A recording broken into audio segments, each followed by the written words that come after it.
ভক্তি যার কৃষ্ণ তার, ভক্তি যার নাই কৃষ্ণ তার নাই। হরি বল। সেই ভক্তিটা কেমন জানো? একটা ভক্তের কথা মনে পড়ে গেল বাবা। এটা কোনো গল্প কথা নয়, এটা সত্য ঘটনা, কোনো গল্প নয়। আমরা বলি না বাবা অশুদ্ধ শরীরে ভগবান খায় না, বলি তো মা অশুদ্ধ শরীরে ভগবান খায় না। আমি যে থালায় খেয়ে ভগবানকে দিই ভগবান খায় না। আমি যদি এই পোশাকটা পরে আমি বাহ্যক্রিয়া করি আসি তাহলে ভগবানকে খেতে দেওয়া যায় না। এগুলো যদি সত্যি হয় তাহলে শবরী মা তাহলে ভুল হবে বাবা। শবরী মা খেয়ে দিয়েছিল রামচন্দ্রকে।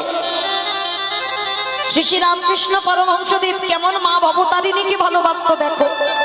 আমরা তো কত সূচি অসুচি বিচার করি, এই ভগবানকে ভালোবাসতে গেলে বাবা সূচি অসুচি নয়। তাকিয়ে দেখেন বাবা শ্রীখণ্ডে রঘুনন্দন নিজে খেয়ে আমার রঘুনন্দন গোপীনাথকে খেতে দিচ্ছে। মুকুন্দ সরকারের ছেলে, মানে ভুরি ভুরি প্রমাণ। গ্রন্থের দিকে তাকালে বাবা সমস্ত ভক্তের দিকে তাকালে লক্ষ্য করতে পারবে ভগবানকে কোনোদিন সূচি অসুচি নিয়ে বিচার করতে নেই। ভগবানকে ভালোবাসতে গেলে একেবারে নিঃসংকোচে ভালোবাসতে হবে। হৃদয়ে কোনো সংকোচ থাকবে না, তাহলে তো ভগবানের সঙ্গে প্রেম হবে না, ভগবানের সঙ্গে ভালোবাসা হবে। তো শ্রী শ্রী রামকৃষ্ণ দেবের মায়ের সঙ্গে এমন সম্পর্ক ছিল। এখানে অনেকেও আছি আমরা মায়ের ভক্ত, শুধু যে আমরা সবাই কৃষ্ণ সেবা করি তা নয়, অনেকে শক্তি আরাধনাও করি। তাই এই শ্রী শ্রী রামকৃষ্ণ দেব দক্ষিণেশ্বর কালীবাড়ি যে ওই যে গঙ্গার পাড়ে বাহ্যক্রিয়া মানে পায়খানায় বসেছে।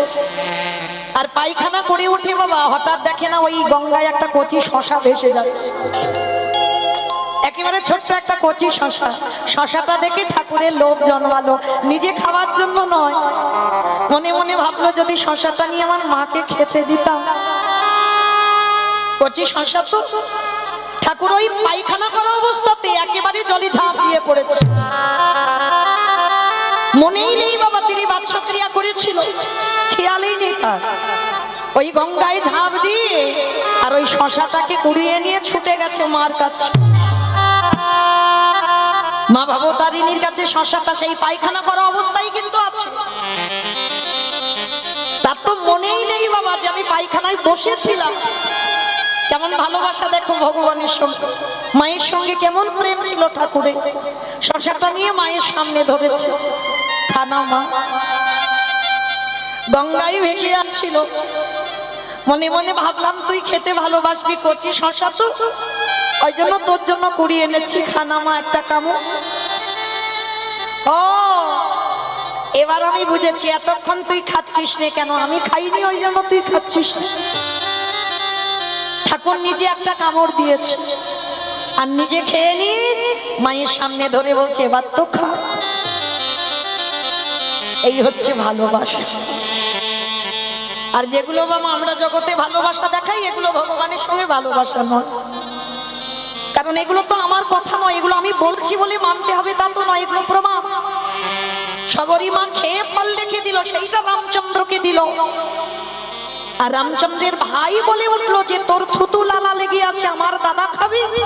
যে দাদা রাজভোগ সেবা করে, কত ফলমূল মিষ্টি মিষ্টান্ন পায়, ফলটা কেড়ে নিয়ে ফেলে দিয়েছিল লক্ষণ। তখন শবরী মা রেগে গেল, লক্ষণ আমার মুখে থুতু লালাটা দেখলি, ওই একবারও আমার প্রেম ভক্তিটা তো দেখলি না, যে ওই ফলে কত প্রেম ভক্তি ভালোবাসা মাখানো আছে, ওইটা যদি জানতে পারতিস তাহলে আমার এই এঁঠো ফলটা তুই ফেলে দিতিস না।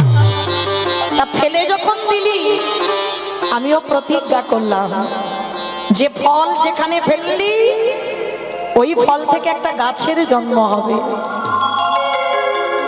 কেমন ভক্ত দেখো, অভিশাপ দিল ভগবানের ভাইকে, একটা ফলের জন্ম হবে, গাছের জন্ম হবে। যেদিন তুই মৃত্যুর সঙ্গে লড়াই করবি, আমার এই এঁঠো ফল থেকে যে গাছের জন্ম হবে সেই গাছের পাতার রস না হলে তুই জীবনে বাঁচবি না। হয়ে গেল বাবা শবরীর এঁঠো ফল থেকে বিশাল্য করলি পাতা। আর সেই যেদিন রাম রাবণের যুদ্ধে লক্ষণ শক্তিশালী পড়ল, সুসেন বৈদ্য বলেছিল, রাম ভাইকে বাঁচাতে গেলে বিশল্য করলি পাতা আনতে হবে, মৃত সঞ্জীবনী আনতে হবে, সতী নারী স্তনদুগ্ধ আনতে হবে, তবে লক্ষণের প্রাণ ফেরাতে পারবো।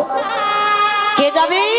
ভক্তপ্রবার বীর হনুমান, যে হৃদয় চিরে দেখিয়েছিল বাবা রাম সীতার যুগল মূর্তি পৃথিবীতে কোনো ভক্ত দেখাতে পারে। সেই হনুমান, যার কপিকুলে জনম, মনুষ্যকুলে জনম নয়, ছুটে গেল। যখন চিনতে পারল না, ওই গন্ধমাদন পর্বতটাকে চাগিয়ে তুলে আনল। রামচন্দ্র দেখে বলেছিল, হনুমান তোকে তো পাতা তুলে আনতে বলেছি, পর্বত নয়। তাহলে ঠাকুর চিনতে পারছি না তো কোনটা বিশল্য করলি পাতা। সুসেন বৈদ্য পর্বতে উঠে পাতা নিয়ে রস নিগড়ে লক্ষণের বদনে দিচ্ছে। লক্ষণ প্রাণ ফিরে পেয়ে রামকে একটাই প্রশ্ন করেছিল, জ্যেষ্ঠ একটা কথা জানতে পারি? বিশ্ব ব্রহ্মাণ্ডটা যদি তোমার ইচ্ছাতে চলে, বিশ্ব ব্রহ্মাণ্ডটা যদি তোমার ইচ্ছাতে ঘটে, সমস্ত কিছু ঘটনা, তাহলে তুমি যদি মনে করতে ওই বিশল্য করলি পাতা ছাড়া আমার প্রাণটা ফেরাতে পারতে না? ভগবান বললেন, এই জীবনে আমি মিথ্যাবাদী হব।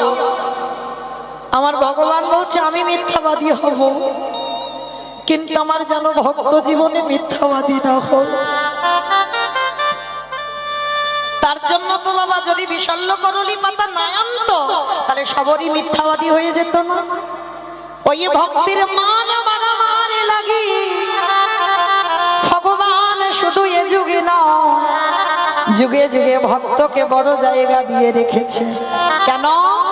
ভক্তই আমার মাতা পিতা, ভক্তই আমার গুরু, ভক্তই আমার গুরু। ওগো ভক্ত আমার রেখেছে না, রেখেছে না বাঞ্ছা কল্প তরু, বাঞ্ছা কল্প তরু। ভক্ত যেদিন সেবা দেয় সেদিন সেবা পাই, আমি সেদিন সেবা পাই। ভক্ত না দিলে সেবা আমি উপবাসে যাই, আমি উপবাসে যাই। তাহলে বাবা ঠাকুর শাস্ত্র বিধান দিয়ে নিল। তাই তো সেই শ্রী শ্রী রামকৃষ্ণ পরমহংস দেব নিজের হাতে মাকে শশাটা খাইয়ে দিল। আর সেই গুরুদেবকে যখন গিরিশ বিছানায় পড়ে একবার ডাক দিয়েছে, গুরুদেব, ওই একটা গুরুদেবের ডাকে বাবা বাগবাজারে আছে গিরিশ, কলকাতা বাগবাজারে গিরিশ, আর ঠাকুর ছিল দক্ষিণেশ্বর কালীবাড়ি। কতটা রাস্তা খালি পায়ে, যেই না গুরুদেব বলে রেখেছে, যে শিষ্য কত অপমান করেছে, যে শিষ্য কত কটু ভাষা বলেছে, তবু গিরিশ যখনই একবার ডাক দিয়েছে, পাগলের মতো খালি পায়ে ঠাকুর চলে যাচ্ছে বাগবাজার। আর বাগবাজারে গিয়ে যেই না গিরিশের দরজায় দাঁড়িয়েছে, দেখে না গিরিশ তখন বিছানায় পড়ে। দরজায় দাঁড়িয়ে শুধু গিরিশের দিকে তাকিয়ে ঠাকুর একবার বললেন, এই শালা। ঠাকুর তো সবসময় হেসে কথা বলতো গো। ভক্ত যে হয় তাদের অভিমান থাকে না। হাজার অসম্মান করলেও, হাজার কটু ভাষা বললেও, যতই অপমান করো না কেন মাথাটা নিচু করে দেয়।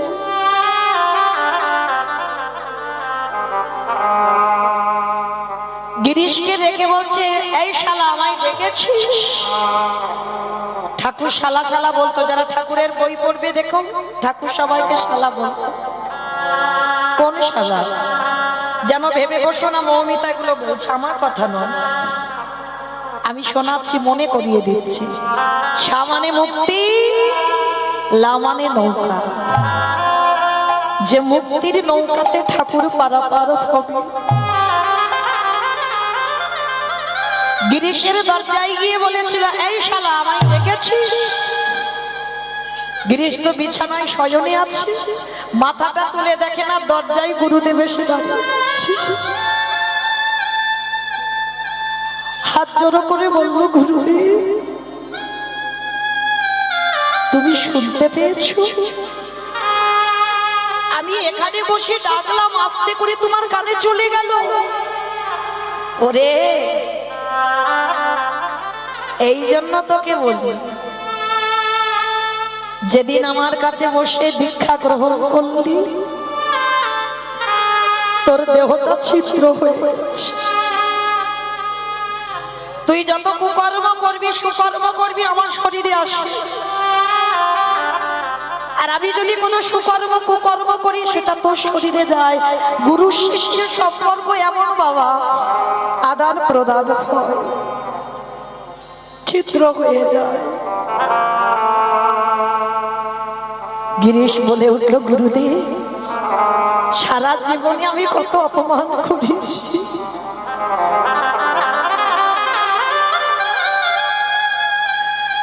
সারা জীবন তোমার দেওয়া মন্ত্র আমি জপই করলাম না, সারা জীবন আমি কোনোদিন তোমাকে বিশ্বাসও করিনি। তবে গুরুদেব এবার আমার যাওয়ার সময় হয়েছে, যাওয়ার সময় তোমার চরণে নিবেদন, যত অপরাধ করেছি যত অপমান করেছি তোমার, তুমি নিজ সন্তান মনে করি আমাকে ক্ষমা করে দিও, আর ক্ষমা করে দিন আমাকে হাসতে হাসতে বিদায় দাও। ঠাকুর হাসতে হাসতে বলে বলেন, ধুর শালা কোথায় যাবি রে তুই?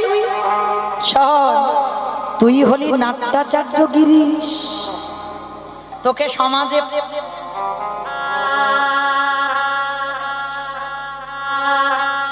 হ্যালো চেক চেক খুলে দাও হরি বল, তোকে সমাজে প্রয়োজন, কিন্তু এখন আমার প্রয়োজন নেই। আমার প্রয়োজন ফুরিয়েছে, কিন্তু তোকে বাঁচতে হবে। কেন জানিস? তোর নাটক যখন সমাজে বাজবে, তোর নাটক যখন সমাজের মানুষ করবে, অভিনয় করে তাতে সমাজ শিক্ষা পাবে, এটাও সমাজ শিক্ষা, তাই তোকে বাঁচতে হবে। দে তোর ওই ব্যাধিটা তুই একবার আমায় দে তো দেখি, পারবেন? একটা গুরু দেখাকে। শিষ্য মৃত্যু সজ্জায় কাঁপছে, গিরিশের ঘরে গিয়ে ঠাকুর বলছে, দে তোর ওই ব্যাধিটা আমায় দে। কি বাবা ঠাকুর দেওয়া যায়? যদি প্রকৃত সদ্গুরু পাও ব্যাধি আদান প্রদান হয়।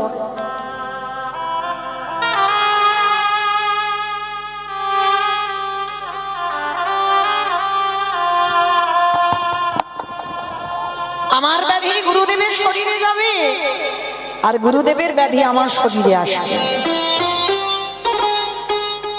তা যেই না ঠাকুর বলছে তা গিরিশ হেসে উঠেছে, গুরুদেব আমার ব্যাধি নেওয়া যায় এরকম করে বলে। কে বলেছে নেওয়া যায় না? দাঁড়া দেখাচ্ছি তোরে। আর যেই না গিরিশের গলার দিকে একবার লক্ষ্যটা দিয়েছে, ওই ক্যান্সারটা উঠে একেবারে ঠাকুরের গলা। অপরাধ নিও না বাবা। এই সমাজে অনেক মানুষরা, অনেক ব্যক্তিরা বলে, এত যদি কৃষ্ণ ভক্ত হবে তাহলে এত বড় বড় ব্যাধি হয় কেন? অনেকে বলে না, এত যদি ভক্ত হবে শরীরে এত রোগ বাঁধিয়েছে কেন? যে ভক্ত হবে তার কি কোনো ব্যাধি থাকতে পারে? যারা জানে না, যারা মূর্খ, তারা বলে বাবা কৃষ্ণ ভক্ত যদি হও সব থেকে ব্যাধি তোমার বেশি হবে। কেন? ব্যাধিরাও চায় আমি কৃষ্ণ ভক্তের চরণ আশ্রয় করি। আর বড় বড় ভক্ত শ্রী শ্রী রামকৃষ্ণদেব যে মার সঙ্গে কথা বলতো, তার কেন ক্যান্সার হলো? ভালো করতে পারতো না? অবশ্যই করতে পারতো। তাহলে কিসের জন্য হলো? কারণ এই জড় জগতে এসেছ মনুষ্য দেহ ধারণ করে। ব্যাধিরাও চাই বাবা যদি প্রকৃত একজন ভক্ত সঙ্গ পায় সেই ব্যাধি সেই ভক্তের শরীরে প্রবেশ করে, কারণ সেই ব্যাধি জনম থেকে সে উদ্ধার পেয়ে যাবে। নিতাই গৌর প্রেমা। হরি বল, হরি বল, হরি বল। আর ভক্তদেরই তো বেশি ব্যাধি হবে বাবা, হবে না? কারণ ভগবান জানে ওদের সহ্য করবার ক্ষমতা আছে, ওরা পারবে সহ্য করতে। তাহলে আজকে সেই গিরিশের ক্যান্সার ঠাকুর নিল, আর যেদিন থেকে ঠাকুর নিল কোনোদিন আর মা ভবতারিণীর চোখের দিকে তাকায় না। কেন তাকায় না? ঠাকুরের ভয়, আমি যদি তাকাই তাহলে যদি আমার ব্যাধিটা আমার মায়ের চলে যায়। এই হলো ভালোবাসা। কারণ আমরা তো আঁচল পেতে শুধু চাইতে শিখেছি বাবা, দিতে শিখিনি। ঠাকুর মায়ের চোখের দিকে তাকিয়ে কথা বলতো না, মাথা নিচু করে কথা বলতো। একদিন ভবতারিণী মা নিজের রূপ ধারণ করে ঠাকুরকে হাতটা ধরে বলছে, হ্যাঁ রে, প্রতিদিন আমি দেখতাম আমার চোখের দিকে তাকিয়ে কথা বলি, কয়েকটা দিন হয়ে গেল দেখলাম আমার চোখের দিকে তাকিয়ে কথা বলছিস না, হলো তোর কি? মা, আমি কথা বলছি না তার একটা কারণ, আমি যদি তোমার চোখের দিকে তাকাই, যদি আমার এই মারণ ব্যাধিটা তোমার চলে যায়। নিতাই গৌর হরি বল, হরি বল, হরি বল, হরি বল। তাহলে গুরু যদি ধরতে হয় বাবা, এই রকম গুরু খুঁজে বেড়া। আর যদি একজন পেয়ে যাও এরকম গুরু, পৃথিবী লয় প্রলয় হয়ে গেলে সেই গুরু চরণ আশ্রয় করে থেকো। কারণ এই রকম গুরু পারবে, পঙ্গু যেমন গিরি লঙ্ঘন করতে পারে, এই গুরু পারাবে বাবা। সে যদি খোড়া হয়ে যায় হাঁটাতে পারবে, যদি বোবা হয়ে যায় কথা বলাতে পারবে।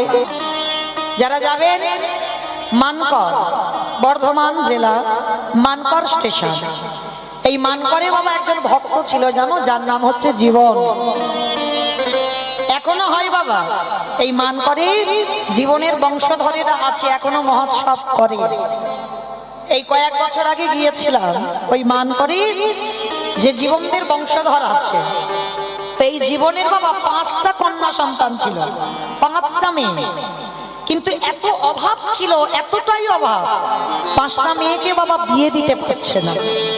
কারণ এখনকার দিনের কথা তো নয়, এখনকার দিনে বাবা 5টা মেয়ে কি 10টা মেয়ে যদি থাকে বাবা, সেই মেয়ের বাবারা রাজা হয়ে যায়। এখন আর জামাই খুঁজতে লাগে না, লাগে কি না? ফোন নয়, এখন মেয়ের বাজার খুব খারাপ, মেয়েই পাওয়া যাচ্ছে না বাবা। মাথায় হাত, যে বাবার বাড়িতে ছেলে আছে একটা মেয়ে পাচ্ছে না, সব বুকিং হয়ে আছে। হরি বল। কিন্তু তখনকার দিনে জীবন 5টা মেয়ের বাবা, আর 5টা মেয়েকে বিয়ে দেবে কি করে চিন্তায় পড়ে গেছে। পাত্র খুঁজে পাচ্ছে না, এত অসহায়, সংসারে এত অভাব। আর তখন ওই জীবন কি করেছিল জানো? কাশী বিশ্বনাথ, কাশী বিশ্বনাথ বড় জাগ্রত বাবা। এই কাশী বিশ্বনাথে গিয়ে বাবার কাছে খত দিয়েছিল। এই খত দেওয়া মানে বোঝো তো মা? এখনো অনেকে আছে 1 সপ্তাহ, 15 দিন, 3 দিন একভাবে পড়ে থাকে, একইভাবে অনাহারে অনিদ্রায় একভাবে পড়ে থাকে, এদেরকে বলে খত দেওয়া। তো আজকে জীবন গিয়েছিল বাবা একেবারে কাশী বিশ্বনাথ, আর কাশী বিশ্বনাথে বাবার কাছে গিয়ে খত দিয়েছে। তা বাবা তো পরম বৈষ্ণব, পরম বৈষ্ণব, বৈষ্ণবদের আচার্য বাবা, 12 জন বৈষ্ণব। আর 12 জন বৈষ্ণবদের মধ্যে বৈষ্ণবদের আচার্য মানে সব থেকে বড় বৈষ্ণব, যার আজকে ব্রত আমরা পালন করছি। অনেকে আজকের পালন করছি, অনেকে আমরা কালকের পালন করব। হ্যাঁ, যেহেতু কালকের বাবা সূর্য উদয় পাচ্ছে, সে যতক্ষণ থাক সূর্য উদয় পাচ্ছে মানে কালকের ব্রত। তো আমরা অনেকে আজকের করেছেন, আবার অনেকে আমরা কালকের ব্রত করব। তো আজকে এই যে পরম বৈষ্ণব বাবা ভোলানাথ, বৈষ্ণবদের আচার্য বলা হচ্ছে। কিন্তু বাবা আমরা বৈষ্ণব বলতে কি বুঝি? বৈষ্ণব বলতে বাবা দাদার সঙ্গে তিলক সেবা, গলায় তুলসীর মালা, গেরুয়া বাসন প্রসাদ ভোজি বৈষ্ণব। বাবা আপনারা কি বলেন? এইগুলো দেখলেই মনে করবেন বৈষ্ণব? এগুলো আভরণ, তুমি একটু সেজেছো, কিন্তু বাবা আভরণ পরেনি, বাবা ভিতরটা বৈষ্ণব, বাবার ভিতর বৈষ্ণব। দেখেছেন বাবার কোনোদিন গয়নাকাটি পড়তে? যত যত দেব দেবী আছেন বাবা দেখেন প্রত্যেকটা দেব দেবী সিংহাসনে বসছে, আর শুধু সিংহাসনে নয়, কত রাজ অলংকার পড়ছে, মাথায় বড় বড় মুকুট পরে আছে, কিন্তু বাবাকে দেখেছে? সিংহাসন তো দূরের কথা, বাবা চলে গেছে একেবারে কেদারনাথ বদ্রীনাথ, হরি বল, সেইখানে একেবারে পাহাড়ের মাথায়। তালি বাবা, যারা আমরা বৈষ্ণব পদ অবলম্বন করছি, কি বুঝবো? ভক্তি পথে আগাতে গেলে বাবা, ভজন করতে গেলে তোমার নিরজন জায়গা লাগবে, লোকালয়ে ভজন হবে না। যশ খ্যাতি মান আমার কথা নয়, শুকুরের বিষ্ঠার সমান।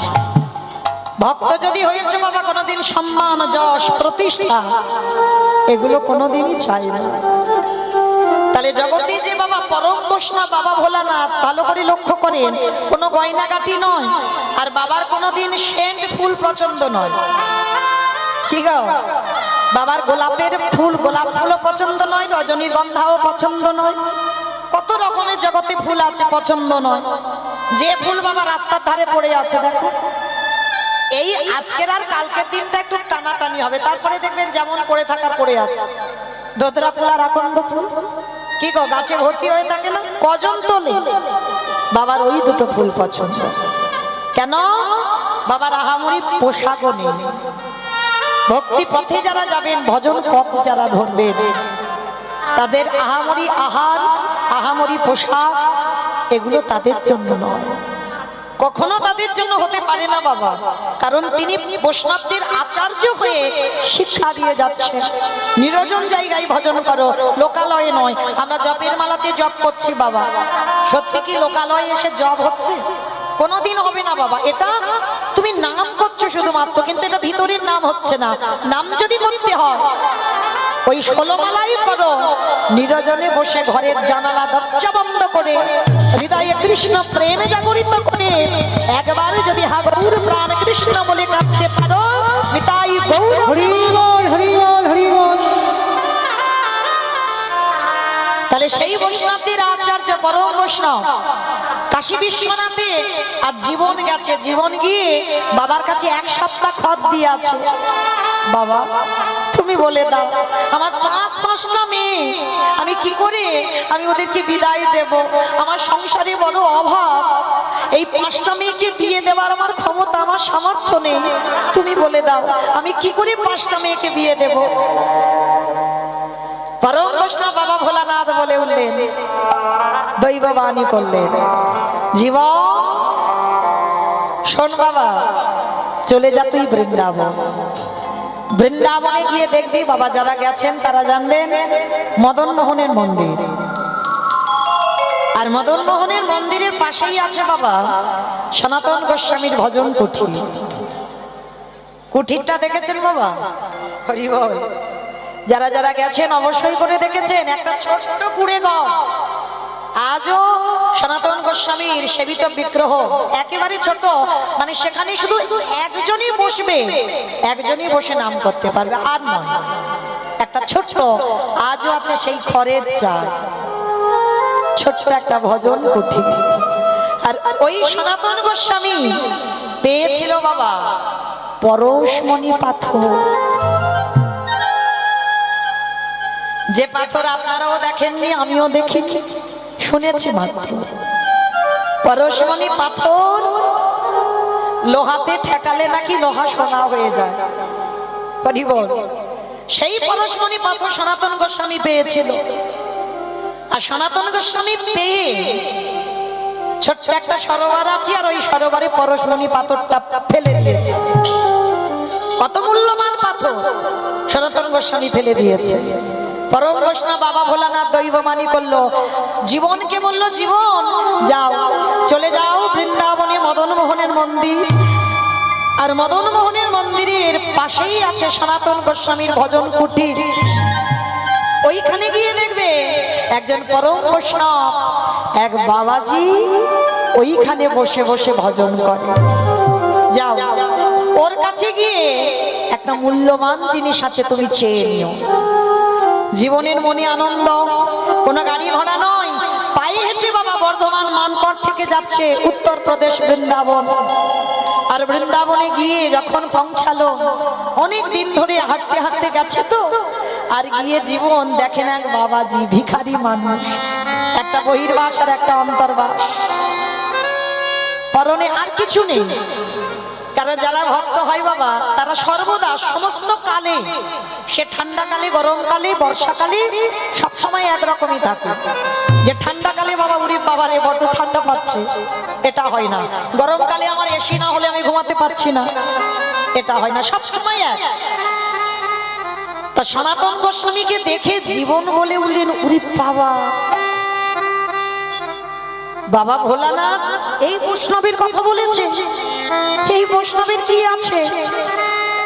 আমি যার কাছে চাইতে এসেছি তার একটা ভালো ঘর নেই, আর সে দেবে আমার 5টা মেয়েকে বিয়ে দেওয়ার জন্য খরচের ব্যবস্থা। তার জীবন হাসতে হাসতে মনে মনে ভাবছে, বাবা ভোলানাথের বুঝি মাথাটা একেবারে গেছে। আমার মনে হয় বাবার মাথায় আর কিচ্ছু নেই। কিন্তু যাই হোক, বলেছে যখন একবার কথা বলেই দেখি। হরি বল। জীবন গিয়ে দণ্ডবত প্রণাম করে বলছে, বাবাজি, ও বাবাজি, একটা কথা বলবো। আমি অনেক দূর থেকে এসেছি, বর্ধমান মানকর থেকে। আমার 5টা মেয়ে আছে, সংসারে খুব অভাব গো, সংসার চালাতে পারি না, ঠিক মতো মেয়েদের মুখে খাবার দিতে পারি না। কিন্তু মেয়েরা তো বড় হচ্ছে, ওরা তো ছেলে নয়, ওদের তো বিয়ে দিতে হবে। তাহলে আমরা খাবার যখন জোটাতে পারছি না, 5টা মেয়েকে বিয়ে দেবো কি করে? আমি বাবা ভোলানাথের কাছে খত দিয়েছিলাম, বাবা তোমার কথা বলে দিল, তোমার কাছে নাকি একটা মূল্যবান জিনিস আছে, সেটা দিলে নাকি আমার 5টা মেয়ের বিয়ে হয়ে যাবে। সনাতন গোস্বামী শোনা মাত্র বলে বলেন, ও তার মানে যে তোমার এই খবরটা দিয়েছে সে আমার হাড়ির খবরও রাখে। বেশ, আছে গো আছে, আমার কাছে একটা মূল্যবান জিনিস আছে, তো আমার তো প্রয়োজন লাগে না, ওসব নিয়ে আমি কি করব? যাও, ওই যে পুকুরটা আছে ওইখানে একবার ডুব দেবে, ডুব দিলেই তুমি একটা পাথর পাবে, আর ওই পাথরটা হচ্ছে পারশমণি। ওইটা যদি তুমি লোহাতে ঠেকাও, লোহা সোনা হয়ে যাবে। আর ওই পাথরটা যদি নিয়ে তুমি বাড়ি যেতে পারো, তাহলে তোমার মেয়েগুলোর বিয়ে হয়ে যাবে। শুধু বিয়ে নয়, তোমার জীবনে অভাব থাকবে না, জীবনে খুব আনন্দ। পরশমণি পাথর, আর আনন্দে বাবা একেবারে নাচতে নাচতে ওই জলে ঝাঁপ দিয়ে পড়েছে। আর যেই না জলে ঝাঁপ দিয়ে পড়লো, একটা ডুবে পরশমণি পাথরটা হাতে পেয়ে গেল। আর যেই না পরশমণি পাথরটা পেয়েছে, মনে এত আনন্দ, দণ্ডবাদ প্রণাম করে তাড়াতাড়ি করে পাগলের মতো ছুটতে ছুটতে বাড়িতে আসছে। মেয়েদের বিয়ের ব্যবস্থা করতে হবে, পাথরটা লোহাতে ঠেকালেই সোনা হয়ে যাবে। মানে কত কোটি কোটি সোনার মালিক হবে, কত কোটি কোটি টাকার মালিক হবে, মনে আনন্দ জীবনে। আর ওই পরশমণিটা নিয়ে ছুটতে ছুটতে ছুটতে ছুটতে কিছুটা দূরে এসেছে। আর কিছুটা দূরে এসেই ওই পরশমণি পাথরটা হাতে করে নিয়ে ছমকে উঠে, এটা আমি কি করলাম? এটা আমি কি নিয়ে যাচ্ছি আমার সঙ্গে? যে বৈষ্ণবের দেখলাম একটা ভালো ঘর নেই, খড়ের চাল, যে বৈষ্ণব এমন একটা ছোট্ট ঘর, একজন ছেড়ে দুজন বসবার জায়গা নেই, এত মূল্যবান পাথর জলে ফেলে দিয়েছে, তাহলে আমার মনে হয় এর থেকে আরো মূল্যবান জিনিস ওই বাবাজির কাছে আছে। মূল্যবান যদি না হবে, তাহলে আজকের এই এত মূল্যবান বস্তু ফেলে দেবে কেন? তাহলে এর থেকে আরো মূল্যবান জিনিস আছে। আমি তো এই মূল্যবান চাই না, এর থেকে যে মূল্যবান জিনিস আমি সেইটাই নিতে চাই। জীবনে ধীরে ধীরে ওই সনাতন প্রভুর কাছে গিয়ে দাঁড়াইছে। সনাতন প্রভু নামের মালা নিয়ে জপ করছে তো,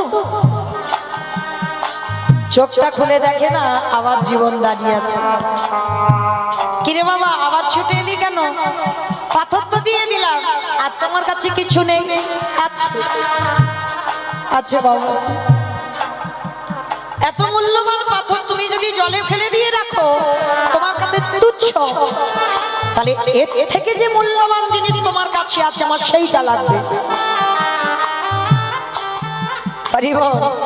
সনাতন গোস্বামী হেসে বললেন, পরশমণির থেকে আরো মূল্যবান জিনিস চাই?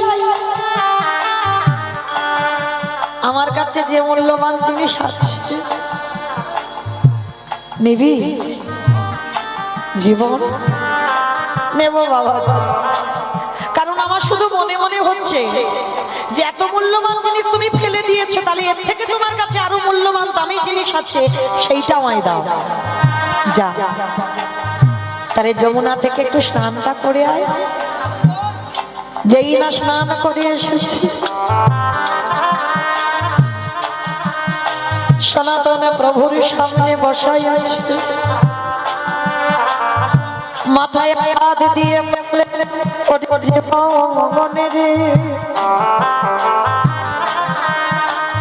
এই পরশমণির থেকে আরো মূল্যবান জিনিস আমার কাছে আছে। তবে তুই ভেবে বলছিস না সেই মূল্যবান জিনিস তুই নিবি? বললাম তো নেব, বলো সেটা কি? জীবনের করুণামূলে গিয়ে বলে,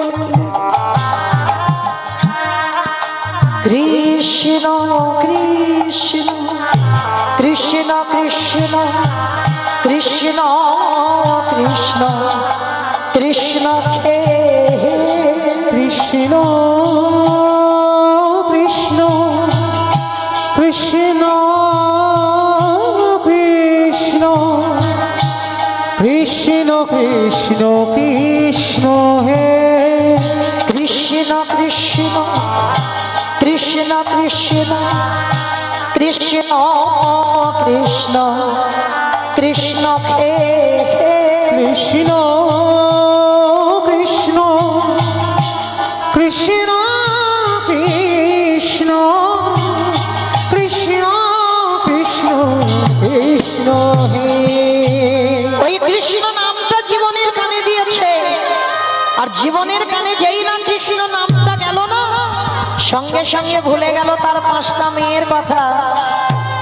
কারণ বাবা প্রকৃত ভক্ত পরশ করেছে, তো এত পরশমণির থেকে আরো মূল্যবান কি বাবা? পরশমণির থেকে মূল্যবান যদি আমার ভগবান হয়, সেই ভগবান যদি ভক্তকে পরশ করে রাখে, তাহলে ভক্ত আরো মূল্যবান হয়ে যাবে না? আর সেই ভক্ত যদি আবার একটা পরশ করে, ভুলে গেল 5টা মেয়ের কথা, ভুলে গেল জীবন সংসারের কথা, ভুলে গেল জড় জগতের সব মায়া মোহের কথা। ওই কৃষ্ণ নামটা শ্রবণ করার সঙ্গে সঙ্গে জীবন আছাড় খেয়ে সনাতন প্রভুর চরণে পড়ল, চিৎকার করে বলে উঠল, গুরুদেব কৃষ্ণ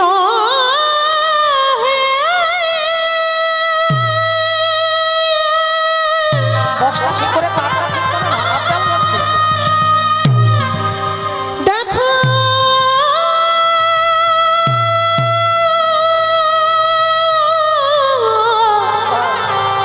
দেখো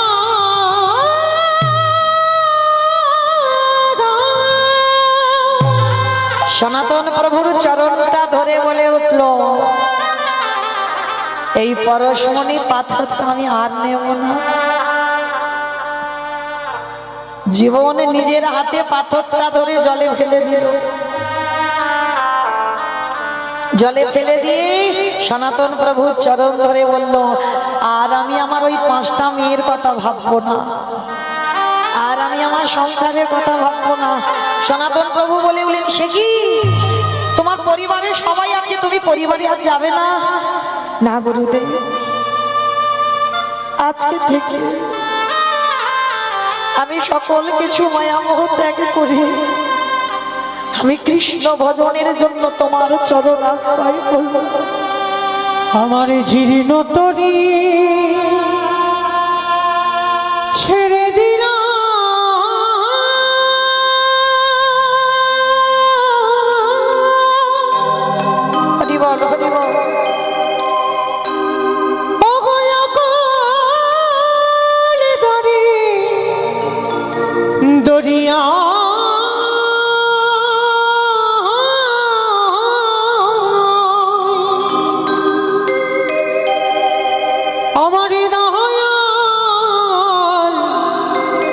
গুরু গো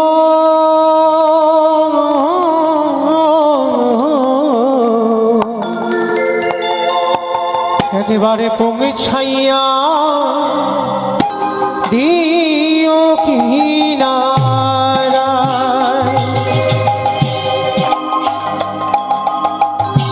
আমার এই জীর্ণ তরি হরি বল হরি বল। ছেড়ে দিলাম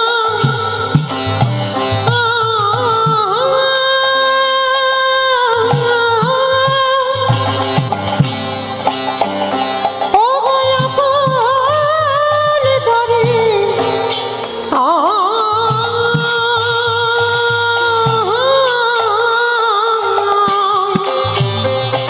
এবার তোমার চরণে আশ্রয় দাও। আমারই দয়া গুরু গো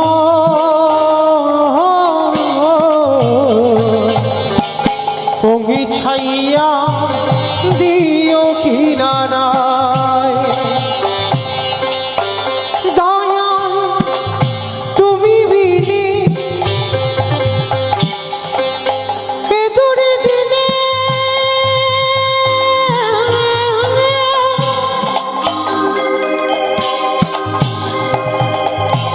কি আছে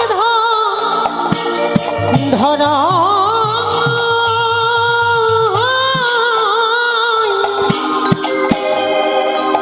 দয়ালে তুমি বিনে এ দূরে দিনে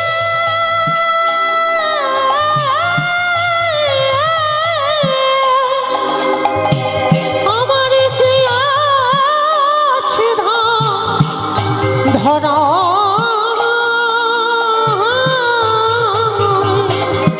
আমার দয়াল গুরু গো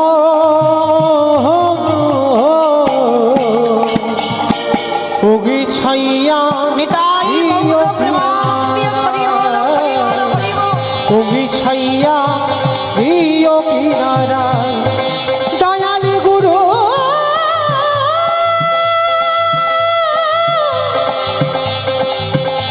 ও গুরু গো দয়াল গুরু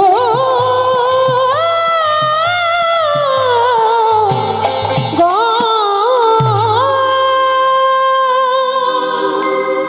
সেই জীবন সারা জীবনের মতো বাবা সংসার ত্যাগ করে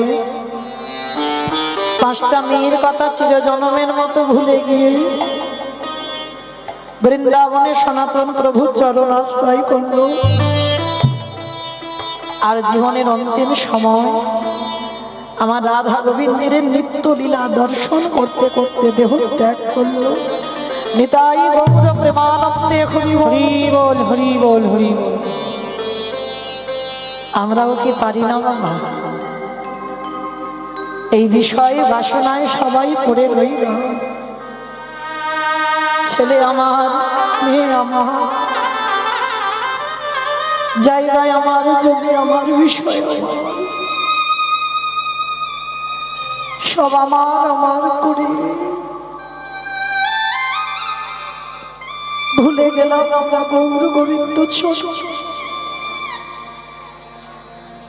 এখনো সময় রইল বাবা, সময় থাকতে থাকতে আমার গৌর গোবিন্দের চরণ ভুজে যাও। সময় গড়িয়ে গেলে আর এই ধরাই কৃষ্ণ ভজন হবে না, কোনদিন হবে না।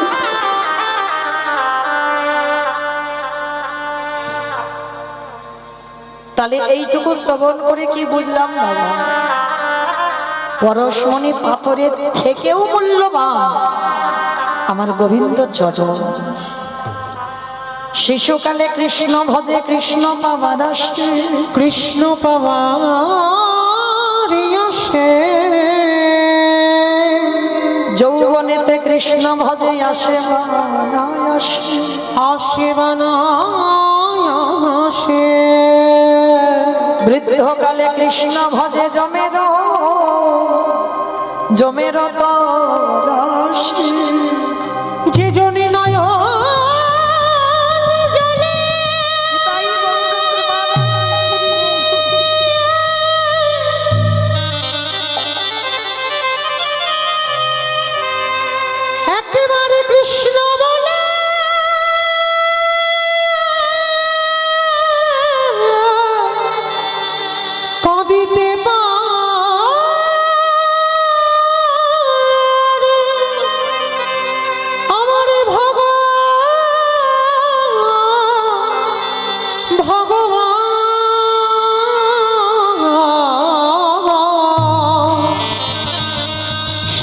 ভকেতের দাঁড়িয়ে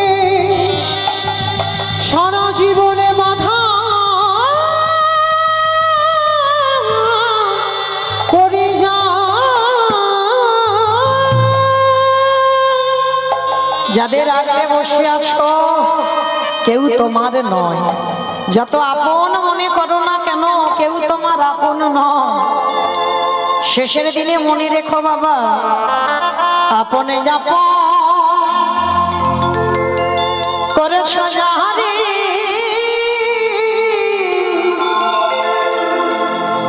বন্ধু সে তো আপন নয়।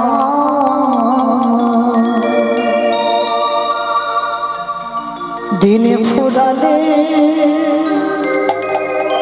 বুঝবে তখন হাওন যে বড় মনে রে আপনি আপন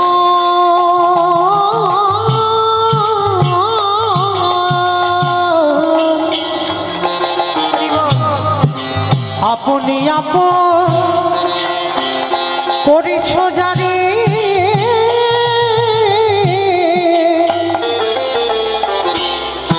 বন্ধু সে তো আপনি নয়। দিনে ফুরালে বুঝবে তখন আপনি যে পরে হয়। ভাই বলো বন্ধু বলো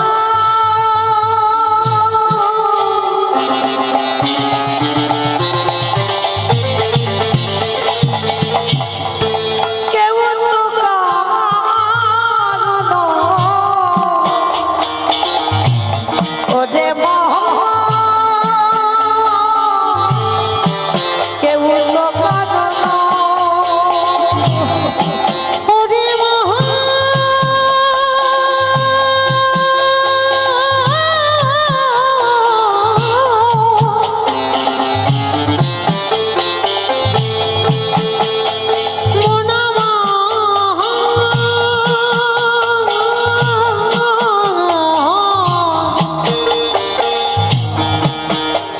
পাগলে মোহন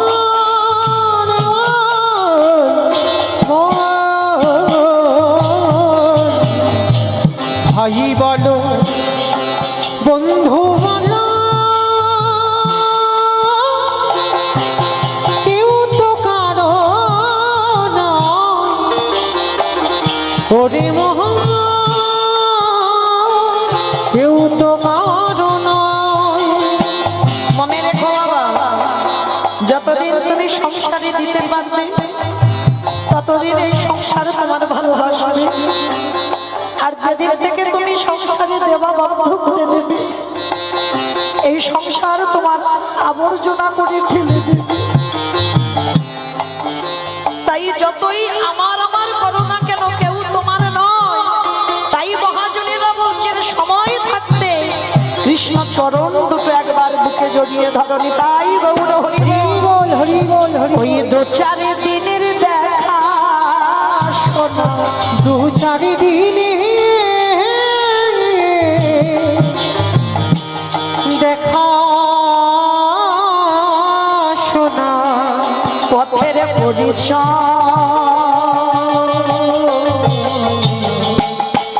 কেউ তো কারো নয়। ওরে মহান কেউ তো কারো নয়। মোনা মহান তাই গৌর প্রেমানন্দে হরি বল হরি বল হরি বল। ওরে মোনা মহান ওরে মহান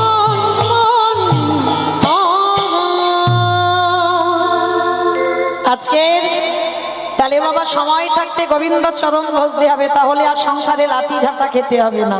তাই তো সেই চৈতন্য মহাপ্রভু জগৎ জীবকে নিজে আচরণ করে শিক্ষা দিয়ে দিলেন, ওরে কলির জীব সময় থাকতে থাকতে গৌর গোবিন্দ ভজন করে নে, আর ভজন যদি করতে পারিস সংসারে এই জ্বালা যন্ত্রণাতে আর থাকতে হবে না।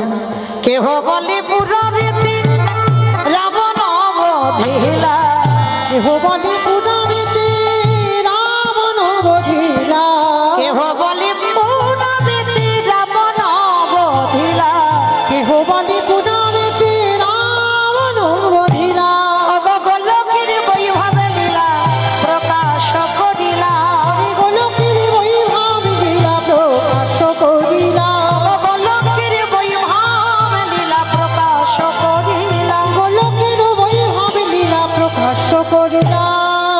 শ্রী রাধার ভাবে গোটায় অবতার, শ্রী রাধারে ভাবে গোটায় অবতার, হরে কৃষ্ণ নামে বহু করিলা প্রচার, করিলা নাম গৌর করিলা প্রচার, ওগো হরে কৃষ্ণ নাম গৌর করিলা প্রচার। এইবার লীলা প্রকাশ হলো, এইবারে দিলাম প্রকাশ হলো, এইবার লীলা প্রকাশ হলো, এইবারে দিলাম প্রকাশ হলো, গোলকের বৈভব লীলা প্রকাশ করিলা, ওই গোলকের বৈভব লীলা প্রকাশ করিলা। বাসুদেব ঘোষে কহে করি জোড়ো হাত, করি জোড়ো হাত, ওগো যে গৌর সেই কৃষ্ণ সেই তো জগন্নাথ, ওগো সেই তো জগন্নাথ, আহা বাসুদেব হো সে হে, এইবারে লীলা প্রকাশ হলো বাসুদেব। বাসুদেব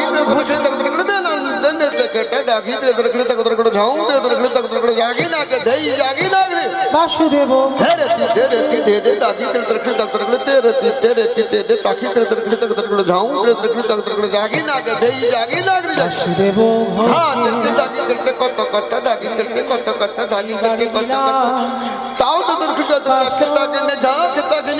দেব হোসে কহে এইবার লীলা প্রকাশ হলো বাসুদেব ঘোষে কহে এইবার লীলা প্রকাশ হলো বাসুদেব ঘোষে কহে এইবার লীলা প্রকাশ হলো বাসুদেব ঘোষে কহে নিতাই গৌর প্রেমানন্দে হরি বাসুদেব ঘোষে কহে। রাধে শ্রী ভক্ত চরণে আমার একটা নিবেদন, আমার এই কমিটি দাদা ভাইরা দিদি ভাইরা ভাইরা যারা আছেন, যারা আজকের বাবা পুজো উপলক্ষে হরিনাম সংকীর্তনের আয়োজন করেছেন, সবাই আপনাদের কাছে একটু ভিক্ষার ঝোলা নিয়ে যাবেন। যার যেমন সামর্থ্য, যার যেমন ক্ষমতা, আপনারা ওনাদের ভিক্ষার আঁচলে একটু দেবেন। কারণ আজকের একটা মহাশিবরাত্রি বড় তিথি, যদি এই দিনে যদি কিছু দানও করা যায় সেটাও আমাদের অনেক পুণ্য। তো যাই হোক, আজকের সবার কাছে যাবেন, আমার এই দিদি ভাইরা যাচ্ছেন, বোনেরা যাচ্ছেন। তো যারা যারা হরিবাসরে বসেছে সবার কাছে আমার প্রার্থনা, কারণ ব্যাংকে টাকা জমালে ভাবে নমিনও লাগে, আর এখানে জমালে তো কোনো নমিনও লাগে না। তো সবার কাছে যাবেন, যার যেমন ক্ষমতা আছে প্রত্যেকে একটু করে দেবেন। কারণ আজকের দিনে যদি বাবার নামে উদ্দেশ্য করে, তিনি তো পরম বৈষ্ণব, আর ভগবান বলছে আমা হতে নাম বড়, নাম হতে ভক্ত বড়, ভক্ত হতে ভক্তের পদধূলা আরো বড়। তাহলে পরম বৈষ্ণবের চরণ আশ্রয় করে যদি কেউ কিছু দানও করেন এই হরিনাম সংকীর্তনে, সেটাও আমাদের অনেক পাওয়া। তাই সবার কাছে যাচ্ছেন, প্রত্যেকে দেবেন, কিন্তু কেমন কেউ বইমুখ করে দেবেন না। তো যাই হোক, সবাই দান দেন, আর সবাই একবার আমার সঙ্গে বলেন গৌর সুন্দর কি জয় নবদ্বীপে ধাম কি জয় সচিরি নন্দন কি জয়। ধ্বনিটা হলো কি জয় এটাও জয়। এখন হাতগুলো উঠছে না কেন গো? সব হাতগুলো এরকম ধসে যাচ্ছে কেন? ঠান্ডা তো সেরকম পড়েনি গো যে ঠান্ডায় হাত উঠতে পারছে না। ঠান্ডা পড়েছে? পড়েনি, তেমন ঠান্ডা পড়েনি। আচ্ছা বেশ, কই দেখি একবার আমার সঙ্গে দুটো বাহু উত্তোলন করেন একবার সবাই, আমার নিতাই চাঁদ গৌর চাঁদের মতো সবাই। কই যারা দাঁড়িয়ে আছেন দেখি সবাই একবার, ওই যারা দাঁড়িয়ে আছে তোলো। একসঙ্গে আমার হাতগুলো ধসে যাচ্ছে কেন, তোলো দেখি সবাই একসঙ্গে প্রত্যেকে বলেন গৌর সুন্দর কি জয় নবদ্বীপ ধাম কি জয় সচির নন্দন কি জয় বিষ্ণু প্রিয়া কি জয় নিতাই চাঁদ কি জয় ভক্তবৃন্দ কি জয় হরিবাসন ধাম কি জয় সাধু গুরু বৈষ্ণব কি জয় আপন আপন গুরু চরণ জয় নিতাই গৌর প্রেমানন্দে হরি বল হরি বল হরি বল। চলো দেখি এবার আমরা সবাই বৃন্দাবন যাব। আর বৃন্দাবন যেতে গিয়ে একটা ভজন গাইতে গাইতে যাওয়া হবে। কি মাইল একটা ভজন হবে তো, একটা ভজন হবে। ও সবাই কি গল্প করতে এত ব্যস্ত তো হবে? বেশ, চলো আমি আর আমার সম্প্রদায় নয়, আমরা সবাই যাব। তো যারা যারা যাবো কই একটু উলুধ্বনি দেন সবাই। বৃন্দাবন ধামে আপার জপে যা রাধে রাধে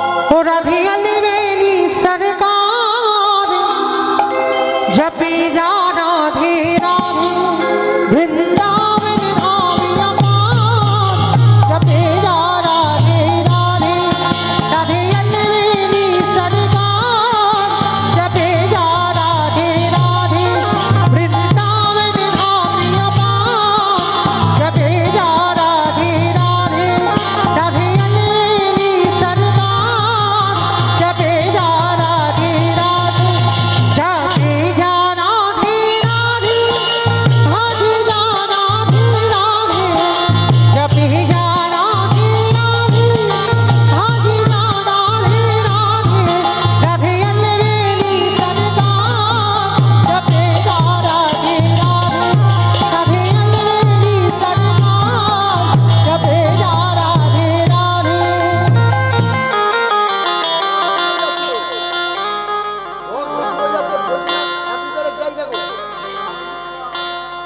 সেটা আমরা কি করবো? ওটা আমার দোষ, আমাদের কাউকে সময়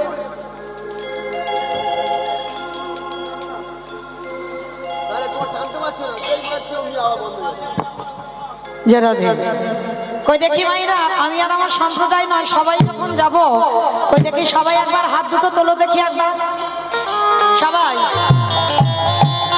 সবাই দেখি একবার প্রেম সে একসঙ্গে করে করতালি দেবেন কেমন সবাই।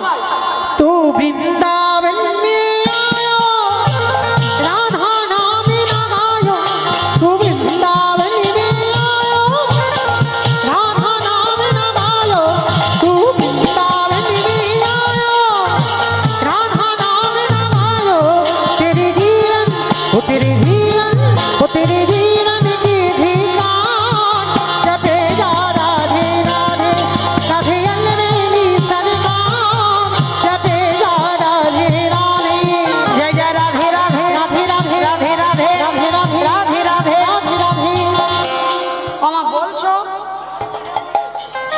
মনে মনে বলছো, একটু জোরে জোরে বলতে হবে তো। কই দেখি আমার সঙ্গে আমার আমার সম্প্রদায় গাইবেন, আবার আমি গাইবো আপনারা গাইবেন কেমন, জোরে জোরে বলবে গলাটা ছেড়ে। জয় জয় রাধে রাধে राधे राधे রাধে রাধে রাধে রাধে। দূর হচ্ছে না, এত ভক্তের এইটুকু আওয়াজ হচ্ছে কেন? এ তো রাস্তার উপরে উঠছে না। ওমা সব উপোস করে আছো? দেখ, উপোস যারা করে আছে প্যান্ডেলের ভিতরে। হরি বল। ওই দেখি সবাই একসঙ্গে দেখি বলো আমার মতো করে জোরে জোরে বলবে কেমন? রাধে রাধে राधे राधे वृंदावन में गोवर्धन में निधोवन में ताले वन में कमल वन में राधे राधे ऊंचा गांव में राधे राधे बरसाना में राधे राधे राधा कुंड में राधे राधे श्याम कुंड में राधे राधे हरिद्वार में राधे राधे जब से बोलो राधे राधे फिर से बोलो राधे राधे बांके बिहारी वृंदावन धाम अपार जपे जा राधे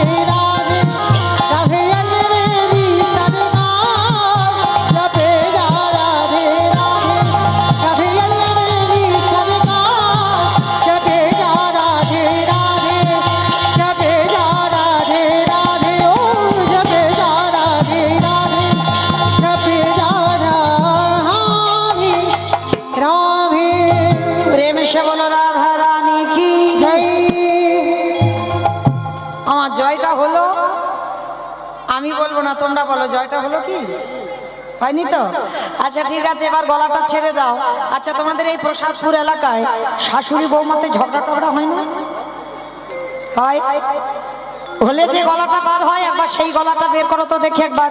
সবাই হাত দুটো তুলে বলো রাধা রানী কি জয়।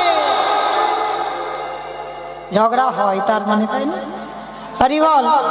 সারাদিন ধরে যারা কৃষ্ণ নাম করেছো জানা হয়েছে, কারণ কৃষ্ণ নাম ভজন করলে বাবা চিত্রগুপ্ত বিচিত্রগুপ্তকে দেখে খাতা বের করতে হবে, কি করেছে দেখি ধরায়, তারপরে ওর বিচার।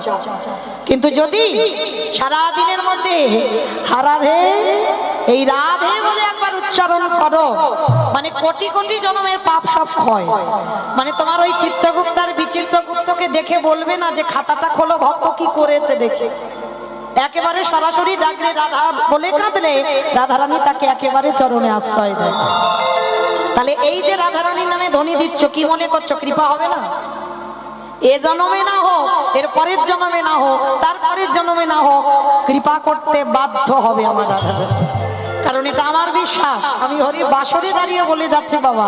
যার জন্য সবাইকে বলি সারা দিনের মধ্যে একবার অন্তত, সারা দিনে তো আমরা রাধা বলে কাঁদতে পারি না, রাধা নামে ধ্বনি দিতে পারি না। চলো দেখি একবার সবাই আমার সঙ্গে বলো রাধা রানী কি জয়। বৃন্দাবনেশ্বরী কি জয়।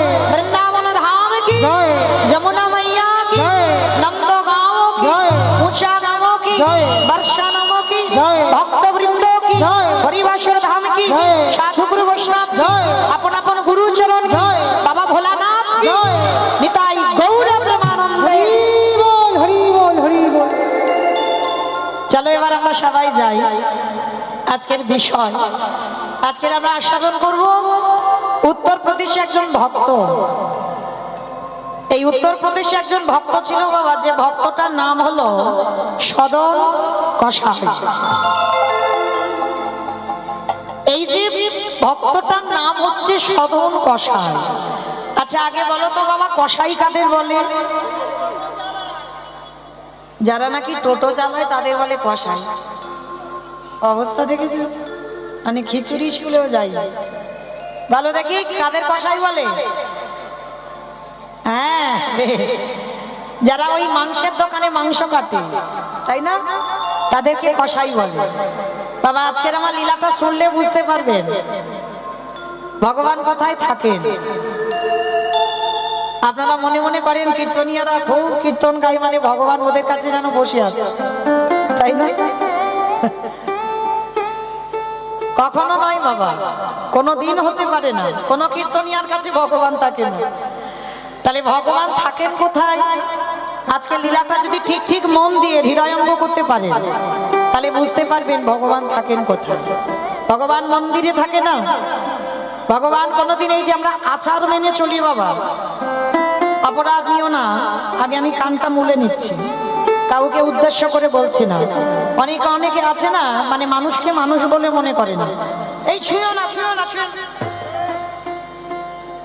আছে বাবা, অনেকেই আছে। তো যারা এমন করেন তারা বিশেষ করে এই লীলাগুলো শুনবেন যারা ভক্তমাল গ্রন্থ পড়েন, ভক্তদের চরিত্র।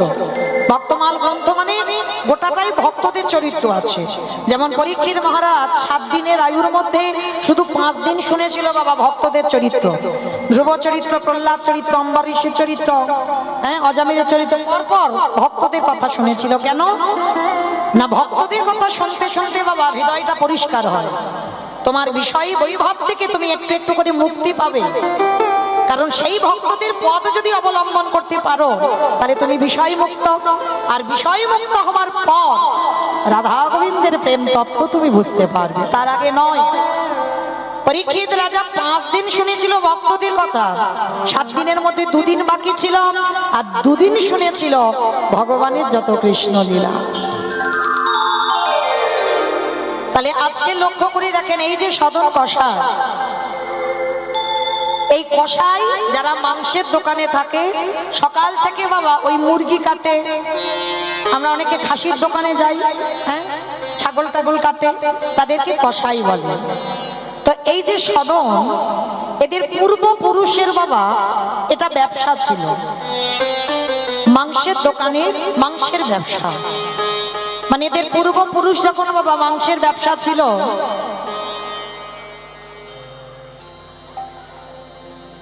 কি দেখছো গো ওইদিকে?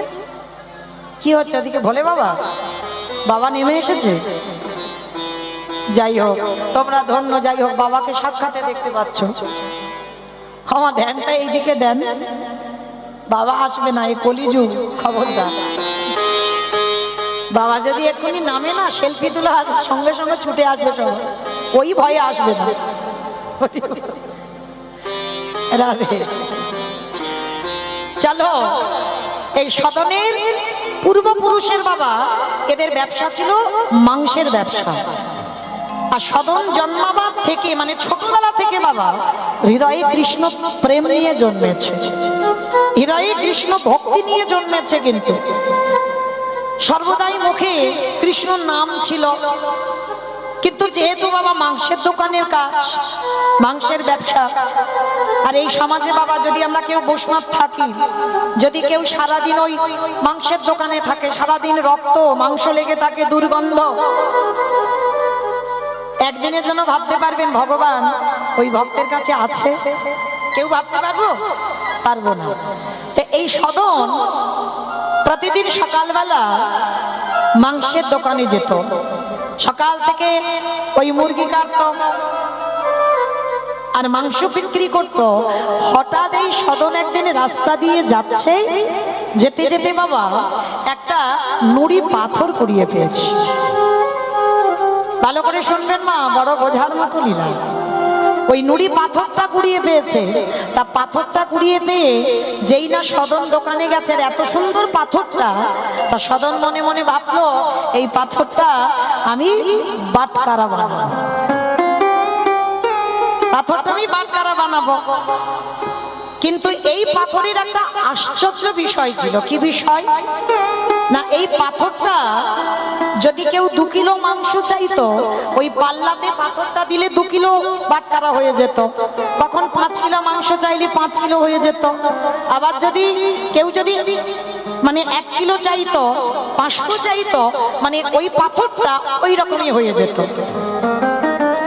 আজকে ওই নুড়ি পাথরটা সদনের তো অত বাবা নেই যে ভগবান পাবো, এই লালসা ছিল না, কিন্তু হৃদয়ে ভক্তিটা ছিল। সাধুগুরু বৈষ্ণবদের সম্মান করত, সর্বদা মুখে কৃষ্ণ নাম করত। মানে মাংসের দোকানে থাকতো তো কি হয়েছে, সদন একটাই গান গাইতো। কি গান জানো? ভুলি গৃহ সাজ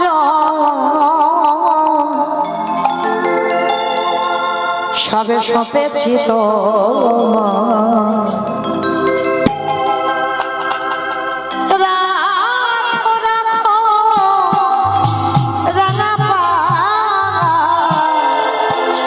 হে শ্যামরা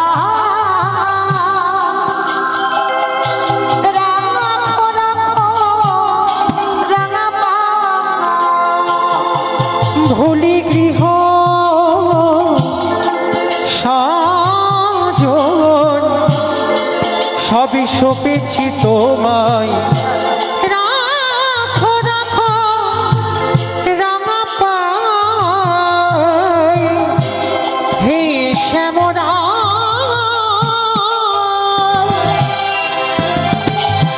রাখো রাখো রাঙা পায় সংসারে মরুভূমি নাহি তরু ছায়া,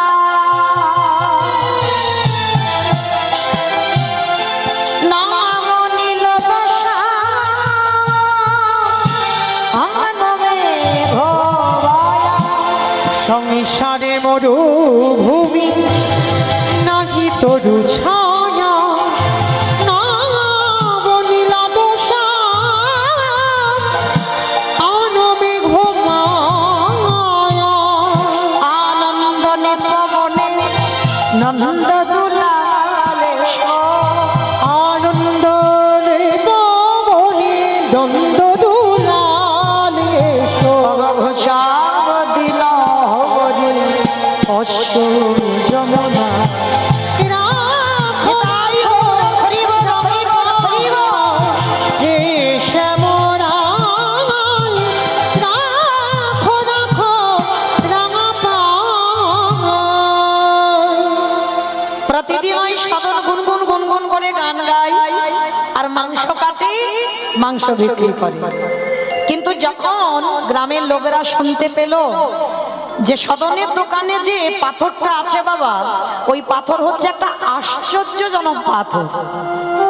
1 কিলো মাংস চাইলে পাথর ওই বাটকারা রূপী 1 কিলো হয়ে যায়, 2 কিলো হয়ে যায়, 5 কিলো হয়ে যায়। আচ্ছা মা, তোমাদের এই বাজারে যদি হঠাৎ কোনো দোকানে কেউ যদি এইরকম একটা বাটকারা পায়, মানে একটা বাটকারা, তার আর কোনো বাটকারা কিনতে হবে না মা, একটা বাটকারায় সব কাজ হয়ে যাচ্ছে। 5 কিলো, 1 কিলো, 2 কিলো সব হয়ে যাচ্ছে। আর এই জন্য গ্রামের লোকজনেরা সবাই ছুটতে ছুটতে দেখতে আসে। সদনের দোকানে সবসময় ভিড়, সবসময় ভিড়। ভগবত কৃপা আছে তো এগো, ব্যবসা করলে হবে না। এই জড় জগতে বাবা আমরা কেমন ব্যবসায়ী জানো, কতটা লাভ হবে, শুধু লাভের চিন্তা কেমন। কিন্তু বাবা যারা ভক্ত হয়ে ব্যবসা করে তারা কোনোদিন লাভের চিন্তা করে না। ভগবান বোঝাচ্ছেন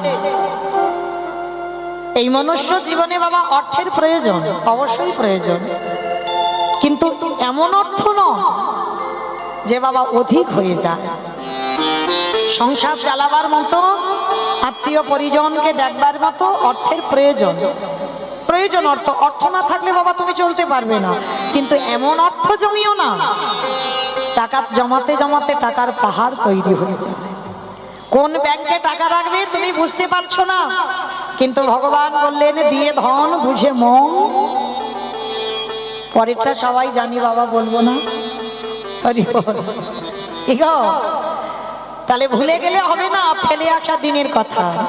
তাহলে এমন অর্থ রোজগার করো, এমন অর্থ জমিয়ে রাখো যেটা তোমার সংসার চলার মতো। আর অধিক যদি হয়ে যায় কোথা থেকে যে চলে যাবে বাবা তুমি নিজে কল্পনাই করতে পারবে না। এটাই ভগবানের লীলা। তো আজকে সদন ওই গুনগুন করে গান গায় আর ওই দোকানে সবসময় দোকানে ভিড়, মানে এত ভিড় মানে সদন খাবার টুকু সময় পায় না। তা আজকের বাবা রাস্তা দিয়ে এক বৈষ্ণব যাচ্ছে, বৈষ্ণব যেতে যেতে বাবা হঠাৎ সদনের দোকানের দিকে লক্ষ্য পড়েছে। আর দোকানের দিকে যখনই লক্ষ্য পড়েছে এত ভিড়, তা বৈষ্ণব ঠাকুর মনে মনে ভাবছে এত ভিড় কেন, কই একবার দেখি তো গিয়ে। প্রতিদিন দেখি ওই দোকানে এত ভিড়, কিসের এত ভিড়। যেই না বৈষ্ণব ঠাকুর গেছে, আর বৈষ্ণব ঠাকুর গিয়ে দেখছে বাবা ওই পাল্লার উপরে নুড়ি পাথরটা। আর যেই না নুড়ি পাথরটা দেখেছে সঙ্গে সঙ্গে ওই বৈষ্ণব ঠাকুর চমকে উঠেছে। অসম্ভব, সদন, ছি ছি ছি ছি ছি, এটা কি করেছিস বাবা, কত বড় তুই অপরাধ করে ফেলেছিস। কেন বৈষ্ণব ঠাকুর, আমি কি এমন অন্যায় করেছি, সত্যি করে বল তুই এই পাথরটা কোথা থেকে পেয়েছিস। বলে কেন, বলে রাস্তা দিয়ে আসছিলাম, আমার পায়ে ঠেকলো নুড়ি পাথর, সুন্দর দেখতে বলে আমি ওকে ওই বাটকারা তৈরি করেছি। আমি তো কারোর বাড়ি থেকে আনিনি, আমি রাস্তায় কুড়িয়ে পেয়েছি তাই এনেছি। ওরে মূর্খ, ওটা কোনো সাধারণ পাথর নয়, ওটা হচ্ছে শালগ্রাম শিলা। যেই না বলেছে শালগ্রাম শিলা, সদন সঙ্গে সঙ্গে চমকে উঠেছে। বৈষ্ণব ঠাকুর, এটা আপনি কি বলছে, এটা কি করে সম্ভব, এইটা শালগ্রাম শিলা। ওরে একবারের জন্য তুই বুঝতে পারলি না যে একটা নুড়ি পাথর কখন 1 কিলো হয়, কখনো 2 কিলো হয়, কখনো 5 কিলো হয়। এইটুকু তো চৈতন্য হলো না যে কোনো সাধারণ পাথর নয়।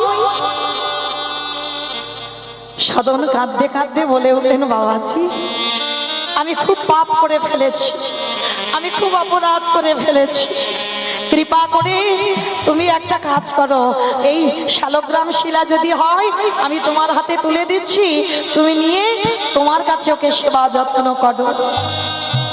কারণ আমাকে তো এই দোকানে থাকতে হয়, আর আমি এমনিতে অপরাধ করে ফেলেছি, ওকে আমি এই মাংসের দোকানে রেখে যান। আমার এই শালগ্রাম শিলা আমি তো রাস্তা দিয়ে গুড়িয়ে পেয়েছি, আপনি নিয়ে যান। হরি বল। ভক্ত কিন্তু ভগবানের কাছে যায়নি বাবা, গেছে কি? ভক্ত ভগবানের কাছে গেল, ভগবান ছুটে এসেছে ভক্তের কাছে। আবার এমন ভক্ত সে কষায়।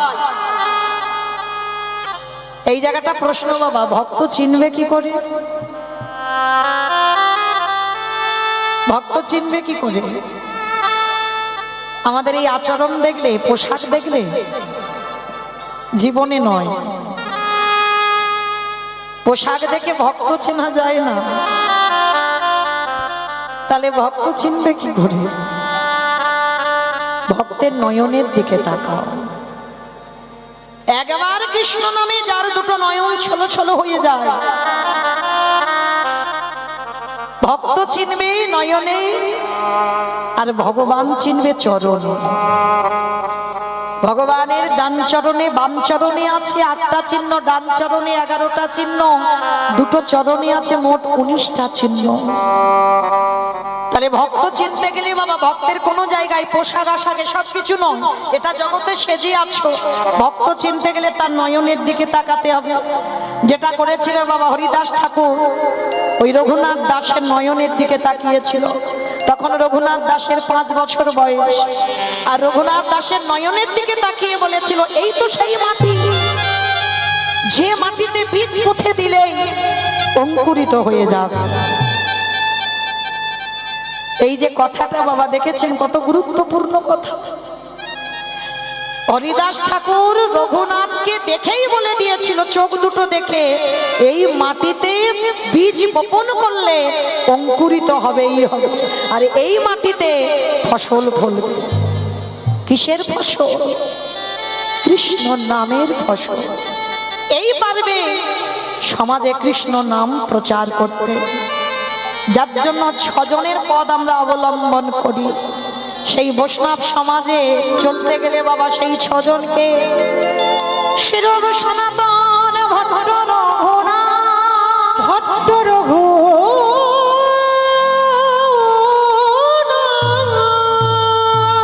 শ্রীজীব গোপাল ভট্ট দাস রঘুনাথ, দাস রঘুনাথ, এই 6 গোসাইয়ের পরিচরণ বন্দন, চরণ বন্দন, যাহা হইতে বিভিন্ন নাশ অভীষ্ট পুরা, অভীষ্ট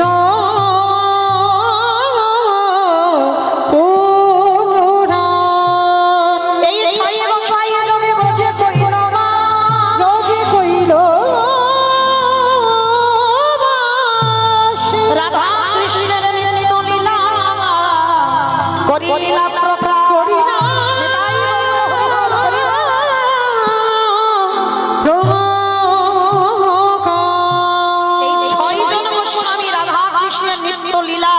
এই জগতে প্রকাশ করেছেন।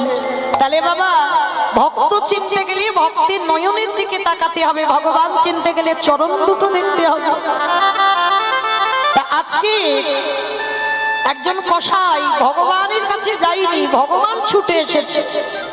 কেমন ভক্ত দেখেন বাবা, ভাবেন এই যে এতজন ভক্ত যারা দাঁড়িয়ে আছেন, যারা বসে আছেন, আমি কীর্তনিয়া সম্প্রদায়, যদি হঠাৎ আমি শুনি যে আমার কাছে শালগ্রাম শিলা, আমি দিয়ে দেব বাবা কাউকে?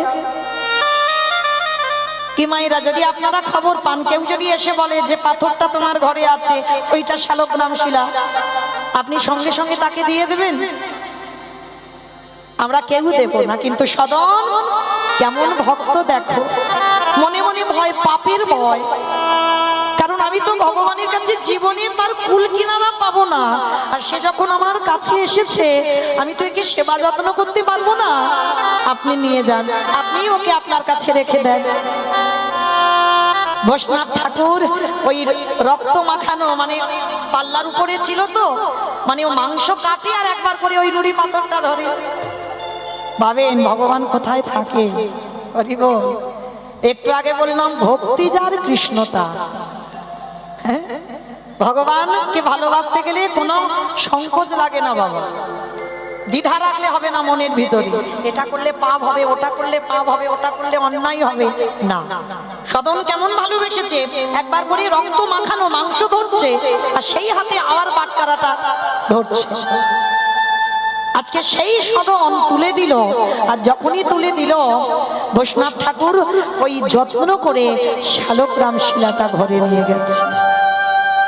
তাড়াতাড়ি করে অভিষেকের ব্যবস্থা করলেন, মাংসের দোকানে ছিল অশুদ্ধ, অভিষেকের ব্যবস্থা করলেন পঞ্চামৃত দিয়ে। নিজের হাতে বৈষ্ণব ঠাকুর রন্ধন করলো, নিজের হাতে সিংহাসন এনে প্রতিষ্ঠা করলো শালগ্রাম শিলা। সারাদিন বৈষ্ণব ওই শালগ্রাম শিলাকে নিয়েই মেতে আছে। দিনে চলে গেল, বিকাল গড়িয়ে গেল, সন্ধ্যা গড়াই গেল, এসে গেল গভীর রাত। ওই শালগ্রাম শিলাকে হাতে নিয়ে বাবাজি রাত্রিবেলা যাই না শয়ন দিয়েছে। বাবাজি ঘরের জানালা দরজা বন্ধ করে শয়নে গেছে। আরে কি শালগ্রাম শিলা নারায়ণ থাকতে পারে? ওই বসনা বাবাজিকে সর্বনাশ দিল। বাবাজি গো, আমি তোমায় বলেছিলাম সদনের দোকান থেকে যত্ন করে তোমার কাছে এনে রাখো। আমি তো কোনোদিন বলিনি যে আমাকে সদনের দোকান থেকে আনো। কে বলেছিল আমাকে অভিষেক করাতে, পঞ্চামৃত দিয়ে স্নান করে এত এত খাবার দিতে, সিংহাসনে আমায় বসিয়ে রাখতে, রাত্রিবেলা আমায় ঘুম পাড়াতে? আমি কি বলেছি? আমি তো বলিনি। তোকে কে বলেছিল সদনের দোকান থেকে আমায় আনতে? ভালো যদি চাস সকাল হতে না হতে আমাকে ওই সদনের দোকানে দিয়ে আস। যেই না স্বপ্নটা দেখেছে বাবাজি চমকে উঠেছে। এটা কি বলছো প্রভু? এটা আমি কি স্বপ্ন দেখলাম? ছুটে গেল মন্দিরে। মন্দিরে গিয়ে দেখলো শয়নে ছিল, সিংহাসন থেকে নিচে বসে আছে শালগ্রাম শিলা। বসবে না সিংহাসন, দৈববাণী করলো, মনুষ্য কণ্ঠে বলে উঠলো, আমি চাই না তোর কাছে থাকতে, কখনো তোর কাছে থাকতে চাই না। আমাকে সকালবেলা সদনের কাছে দিয়া, আমি ওই পাল্লার উপরে থাকতে চাই।